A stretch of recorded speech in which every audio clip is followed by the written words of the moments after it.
दाग अच्छे हैं लेकिन सभी दाग अच्छे नहीं हैं। जी हाँ, मैं बात कर रहा हूँ सफ़ेद दाग की। सफ़ेद दाग अच्छे नहीं हैं, लेकिन मैं आपको ये भी भरोसा दिलाता हूँ कि यह सफ़ेद दाग अच्छे हो जाएंगे। आज मैं बात करना चाहता हूँ सफ़ेद दाग के ऊपर, जिसे हम विटेलिगो भी कहते हैं और इसको हम ल्यूकोडर्मा के नाम से भी जानते हैं। यह सफ़ेद दाग हमारे समाज में अनेक व्यक्तियों को हैं। किसी के चेहरे पर, किसी के हाथ पर, किसी के पैरों पर या किसी भी अंदरूनी पार्ट में सफ़ेद दाग हो सकते हैं। ये सफ़ेद दाग क्यों होते हैं, कैसे होते हैं, उनके लिए हम क्या इलाज कर सकते हैं, ये जानने से पूर्व मैं आपसे एक अपील करना चाहता हूँ। हमने अक्सर देखा है कि सफ़ेद दाग के मरीजों से हम सभी लोग एक दूरी बना लेते हैं। हम सभी के दिमाग में एक बहन सा रहता है कि यदि हमने इसके सफ़ेद दाग को छू लिया या इसने मुझे छू लिया तो मुझे भी सफ़ेद दाग हो जाएगा।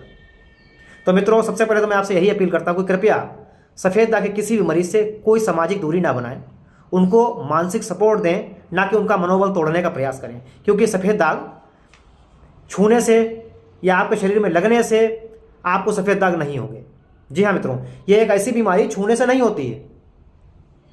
इस बीमारी का मुख्य कारण केवल ऊपरी त्वचा को इफेक्टेड करता है और इसमें केवल त्वचा का रंग ही बदलता है। यह कोई अंदरूनी या ब्लड के द्वारा आई हुई बीमारी नहीं होती है, इसीलिए इससे डरने की कोई ज़रूरत नहीं है।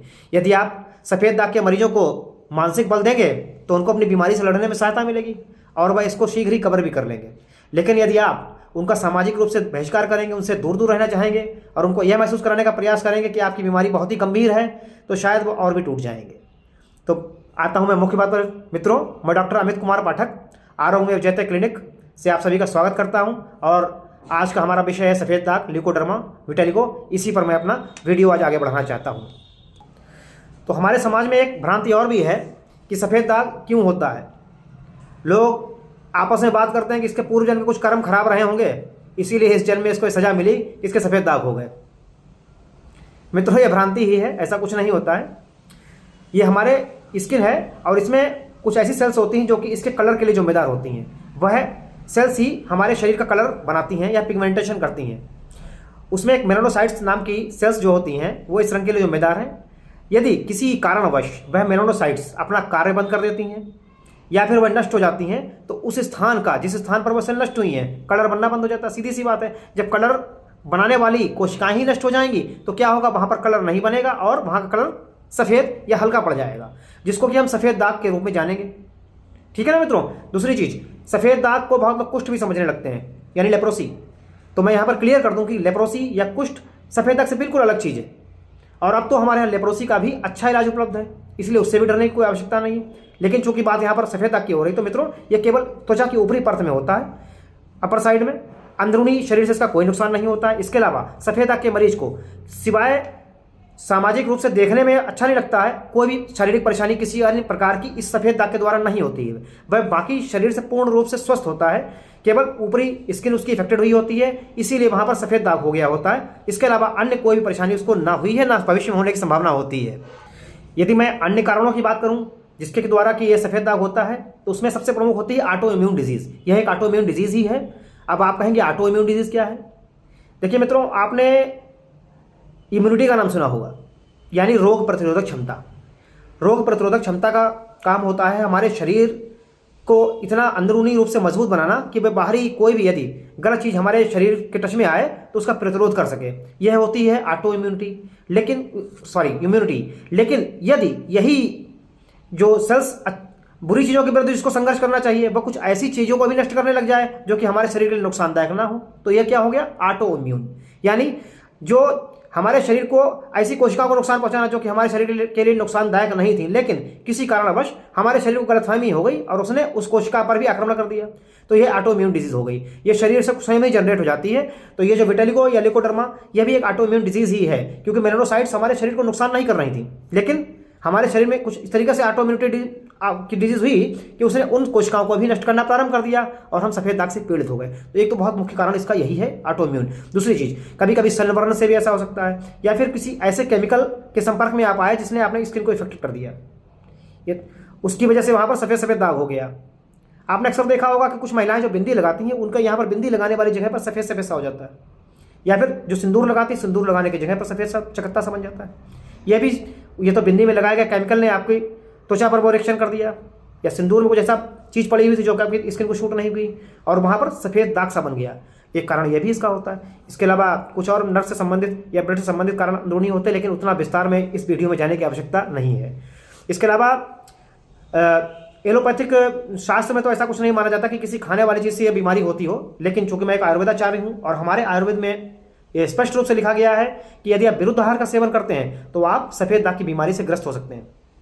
विरुद्ध आहार यानी वह चीज़ें जिनका सेवन साथ में नहीं करना चाहिए, जैसे कि दूध और मछली। दूध और मछली का सेवन साथ में नहीं करना चाहिए। यदि आप दूध और मछली का सेवन साथ में करते हैं तो आपको सफ़ेद दाग होने की संभावना बढ़ सकती है। इसके अलावा यदि आप रात में पनीर खाते हैं, क्योंकि पनीर दूध होता है और उसमें जब सब्जी बनती है तो उसमें नमक पड़ता है। दूध और नमक का सेवन आयुर्वेद के अनुसार उचित नहीं होता है, इसीलिए पनीर का रात में सेवन तो ना ही करें तो बहुत अच्छा है। विशेष रूप से जिनको सफ़ेद दाग है वह इस बात में विशेष सावधानियाँ रखें। खट्टे फल, इनका सेवन भी यदि आपको सफ़ेद दाग है तो रात में नहीं करना है। यदि आप इन चीज़ों से बचाव रखेंगे तो आपका सफ़ेद दाग और भी जल्दी सही होगा और आपको सफ़ेद दाग होने की संभावना भी अत्यधिक कम हो जाएगी। तो आयुर्वेद के अनुसार विरुद्ध आहार का विशेष ध्यान रखें और अपने खान पान में इस चीज़ को शामिल ना करें। सफ़ेद दाग कितने प्रकार के होते हैं, तो प्रमुख रूप से हम इसको 3 प्रकार में बांट सकते हैं। सबसे पहले फोकल यानी किसी भी स्थान पर छोटा सा दाग हो गया या उसके आसपास 2-3 और दाग हो गए तो इसको हम एक स्थान विशेष पर होने के कारण इसको हम फोकल कहते हैं। ये फोकल ल्यूकोडर्मा है। इसके अलावा दूसरी चीज़ में अगर हम कहें तो सेगमेंटल ल्यूकोडर्मा वह होता है जो शरीर के आधे हिस्से में होता है, या तो इधर के हिस्से में होगा या फिर इधर के हिस्से में होगा, दूसरे हिस्से में उसका कोई भी पार्ट नहीं पाया जाएगा। ये होता है सेगमेंटल ल्यूकोडर्मा। और तीसरा टाइप जो होता है वो होता है विटिलिगो बुल्गोरियस। ये शरीर के किसी भी हिस्से में कहीं पर भी हो सकता है और एक से अधिक संख्या में आपके शरीर पर हो सकता है। तो मोटे रूप से हम कहें तो ये विटिलिगो के 3 ही प्रकार जो हैं प्रमुख रूप से हैं। अब इसके अलावा मैं बात करूं कि कुछ लोग कहते हैं कि ऐसा कौन सा ब्लड टेस्ट है जो कराएं जिससे क्लियर हो जाए कि हमें सफ़ेद दाग है। आपका चिकित्सक देखकर ही जान जाएगा कि सफ़ेद दाग है, इसके लिए किसी भी विशेष टेस्ट की आवश्यकता नहीं है।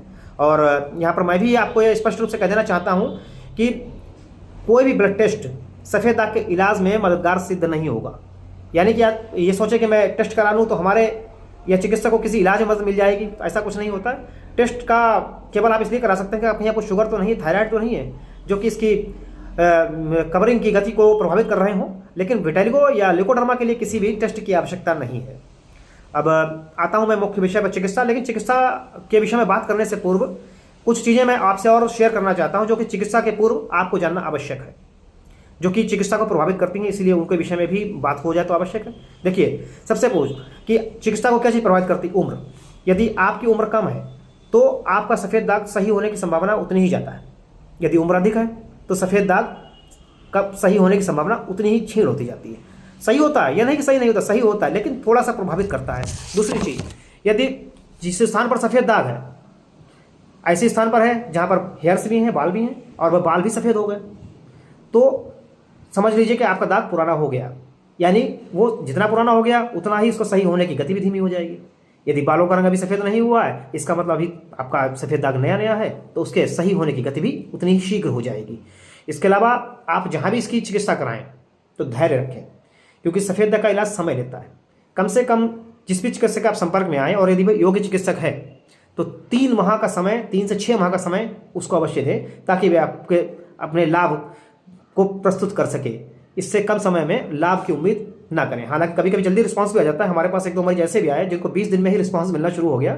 वो ठीक नहीं हुए, लेकिन उनका रिस्पांस आना शुरू हो गया था, वो समय के साथ धीरे धीरे आगे चल के ठीक हुए। लेकिन कम से कम मैं चाहता हूँ कि कभी भी जिस चिकित्सक के पास आप जाए, कम से कम 2 से 3 माह का समय आप उसको दें। तो प्रमुख रूप से ये वही बातें हैं कि जो कि आपको जानना आवश्यक है। हाँ, एक चीज़ और, ये कहाँ है ये भी इसके इलाज के ऊपर डिपेंड करता है। यदि बोनी एरिया में है, जैसे इन पोर्स में या नाखून में, नेल्स में, या फिर हड्डी के घुटनों में, कोहनी पर, तो यह चीज़ जहाँ पर बोनी एरिया है वहाँ का सफ़ेद दाग सही होने में समय ज़्यादा लेता है और कठिनता से ठीक होता है। यदि आपके लिप्स में है तो यह भी समय ज़्यादा लेता है और कठिनता से ठीक होता है। अन्य जगह पर जहाँ पर हेयर्स वगैरह मौजूद हैं तो वहाँ पर सफ़ेद दाग यदि कोई विशेष कंडीशन नहीं है तो आसानी से ठीक हो जाता है, यदि आपका चिकित्सक योग्य है और आपने सही इलाज कराया तो। ये वह बातें थीं जो कि चिकित्सा के पूर्व जानना आवश्यक है। धैर्य जरूर रखें तो आपको चिकित्सा में पूर्ण लाभ जरूर मिलेगा। अब मैं आता हूँ आज की प्रमुख बात, यानी चिकित्सा। इसके लिए हम क्या कर सकते हैं? देखिए, एलोपैथिक में इसकी क्या मेडिसिन हैं इस विषय में तो मैं ज़्यादा नहीं जाना चाहता हूँ, क्योंकि मैं आयुर्वेदाचार्य हूँ। तो मैं आयुर्वेद के अनुसार आपको ये जरूर चाहता हूँ कि हमारे पास आयुर्वेद में इसका इलाज मौजूद है, और मेरी क्लिनिक पर भी इसके मरीज आते हैं और प्रभु कृपा से उन सबको स्वास्थ्य लाभ भी हुआ। तो हमारे यहाँ जो क्लिनिक पर चिकित्सा की जाती है उसमें कुछ लगाने वाली दवाएं भी हम देते हैं और कुछ खाने वाली मेडिसिन होती हैं। उसमें सबसे प्रथम एक हमारे पास एक लोशन रहता है, जैसे कि इस एरिया में आपका सफ़ेद दाग है तो सुबह आपको वो लोशन इस पर अप्लाई करना होता है, और सनलाइट यानी सूर्य के प्रकाश में आपको बैठना होता है। यदि आपकी पीठ पर या कहीं पर भी है तो आपको डायरेक्ट सनलाइट उस लोशन को लगाने के बाद आपको दिलवानी पड़ेगी, क्योंकि धूप की रोशनी जब उस लोशन के लगने के पश्चात आपकी स्किन पर पड़ती है तो वो पिगमेंटेशन को बढ़ाने के लिए सहायक सिद्ध होती है। ये बहुत ही आवश्यक है। इसके बाद हमारा एक दूसरा लोशन रहता है जो कि आपको दिन में 2 या 3 बार उसी स्थान पर अप्लाई करना पड़ता है, और एक तीसरा हमारे पास क्रीम होती है जो कि आपको सूर्य ढलने के बाद शाम को उस स्थान पर लगानी होती है। और हमारे पास 2 या 3 तरीके की खाने वाली दवाएं होती हैं जिनका सेवन आपको सुबह शाम नियमित रूप से कम 3 माह तक करना पड़ता है, तो आपको स्वास्थ्य लाभ मिलने की पूरी संभावना होती है। प्रभु कृपा से हमारे पास इसके मरीज आते हैं और उन सबको स्वास्थ्य लाभ भी मिलता है। यदि आपके आसपास भी ऐसा कोई व्यक्ति है तो मैं आपसे यही एडवाइस करूंगा कि कृपया एक बार हमको भी मौका दें, और हम गारंटी तो नहीं देते लेकिन भरोसा पूरा देते हैं कि आपको ठीक करने का पूर्ण प्रयास करेंगे। इसके अलावा मैं आधुनिक चिकित्सा की बात करूं तो उनके पास भी कुछ मेडिसिन इसके लिए उपलब्ध हैं, उनसे भी शायद हो सकता है स्वास्थ्य लाभ होता हो। और यदि स्वास्थ्य लाभ दवाएँ खाने के बाद चाहे आयुर्वेद हो और एलोपैथ भी स्वास्थ्य लाभ नहीं होता है तो फिर और भी जो टेक्निक है उसमें फिर लेज़र का नंबर आता है। उसमें एक तरीका तो ये होता है कि किसी दूसरे स्थान की स्किन की ऊपरी परत को लेकर के जहाँ पर आपका सफ़ेद दाग है उसके ऊपर चिपका दिया जाता है। चिपकाने की प्रक्रिया थोड़ी सी अलग तरीके से होती है जो कि मशीनों के द्वारा की जाती है, और कुछ दिन के बाद में ऊपरी स्किन तो अपने आप निकल जाती है, लेकिन उसके थ्रू जो मेलानोसाइट सेल्स होती हैं वो नीचे वाली स्किन में डेवलप हो जाती हैं और वहाँ पर रंग बनना प्रारंभ हो जाता है और धीरे धीरे सफ़ेद दाग समाप्त हो जाता है। तो प्रमुख रूप से यही सब बातें थीं जो कि मैंने आपसे शेयर की। सफ़ेद दाग का हमारी आयुर्वेद में जैसे क्लिनिक पर सफल इलाज उपलब्ध है। यदि कोई भी व्यक्ति इसमें है तो प्रमुख रूप से यही अपील है कि आप उसे घृणा ना करें, उसको सामाजिक रूप से बहिष्कृत ना करें और उसमें कुंठा की भावना ना भरें, क्योंकि सफ़ेद दाग कोई ऐसी बीमारी नहीं, छूत की बीमारी नहीं है। आप उसको आराम से छू सकते हैं। हमारे पास जो मरीज आते हैं हम उनको आराम से छूते हैं और उससे कोई दूरी नहीं बनाते हैं। तो आपसे भी यही उम्मीद करता हूं कि आपने मेरी बातों को समझा होगा, और प्रमुख रूप से ऐसे मरीजों का ध्यान रखें। उनको मानसिक संबल की बहुत आवश्यकता होती है, क्योंकि वो कभी कभी इस चीज़ का स्ट्रेस ले लेते हैं। सफ़ेद दाग चूँकि सामाजिक रूप से देखने में बुरा लगता है तो वो बेचारे इस चीज़ को अपने मानसिक पे ले सकते हैं, तो कभी कभी इस चक्कर में वो कोई गलत कदम भी उठा सकते हैं। इसलिए उनको सपोर्ट करें। आप सबसे यही उम्मीद थी, और इसीलिए मैंने वीडियो को बनाने का मुख्य उद्देश्य भी यही था कि उनसे घृणा ना करें, उनको प्यार दें। आपने यदि उनको सपोर्ट किया तो वो अपने सफ़ेद दाग को शीघ्र से शीघ्र कवर कर लेंगे और आपके हमारे जैसे ही हो जाएंगे। तो धन्यवाद मित्रों। अंत में मैं केवल इतना ही कहना चाहता हूँ कि एक टैगलाइन आपने सुनी होगी कि दाग अच्छे हैं लेकिन सफ़ेद दाग अच्छे नहीं हैं, लेकिन सफ़ेद दाग भी अच्छे हो जाएंगे। धन्यवाद। जय हिंद, जय भारत। आरोग्यमेव जयते।